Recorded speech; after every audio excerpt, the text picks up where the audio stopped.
الحمد لله نحمده ونستعينه ونستغفره ونؤمن به ونتوكل عليه ونعوذ بالله من شرور أنفسنا ومن سيئات أعمالنا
যে মহান আল্লাহ সুবহানাহু ওয়া তাআলা আপনাদেরকে আমাকে আল্লাহ তাআলার ঘরে আসার মতো বসার মতো সুযোগ এবং তৌফিক দান করলেন।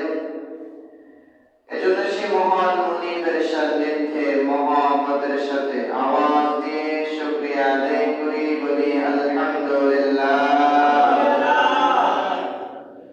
আল্লাহ সুবহানাহু ওয়া তাআলা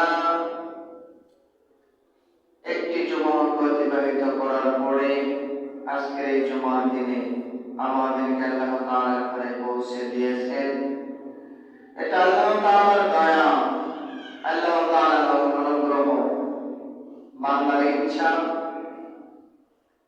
আল্লাহ পাক রব্বুল আলামিন বান্দার ইচ্ছা থাকলে সেই ইচ্ছাকে কবুল করেন। এজন্য আল্লাহ পাকের শুকরিয়া বেশি বেশি করে আদায় করতে হবে। আল্লাহ সুবহানাহু ওয়া তাআলা বলেন, লাইন শাকারতুম লাযীদান্নাকুম ওয়া লাইন কাফারতুম ইন্না আযাবী লাশাদীদ।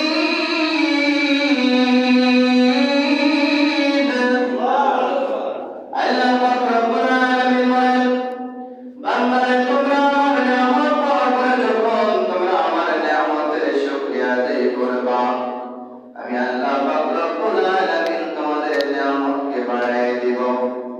আর যারা আমার নিয়ামত পাওয়ার পরে নিয়ামতের শুকরিয়া আদায় করবে না, আল্লাহ পাক রব্বুল আলামিন তাদের নিয়ামতকে ছিনিয়ে নেবে। এবং আল্লাহ পাক রব্বুল আলামিন বলেন, ইন্না আযাবী লাশাদীদ। কিয়ামতের দিন কঠিন হাসরের ময়দানে আযাবের সাথে তাদেরকে পাকড়াও করবে, ধরবে। বলেন নাউযুবিল্লাহ। আল্লাহ পাক রব্বুল আলামিন যেন আমাদের সকলকে সমস্ত ভালো কাজের শুকরিয়া আদায় করার তৌফিক দান করে। বলেন আমিন। এরা পবিত্র মেরাজ শরীফের মাস। এই মাসে মেরাজুর রাসূল, মেরাজুন নবী ঘটেছিল। ওই রজনীটা মাশহুর উলামাগণের মতে 26শে রজব দিবাগত রাত্রি।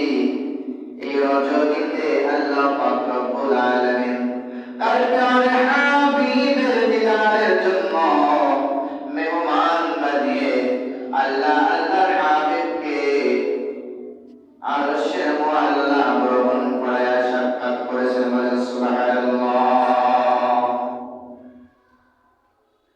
এজন্য মেরাজ মাসের এই সবে মেরাজুল মাসের শেষ দিকে আমরা চলে এসেছি। আর এই শেষ সপ্তাহে রয়েছে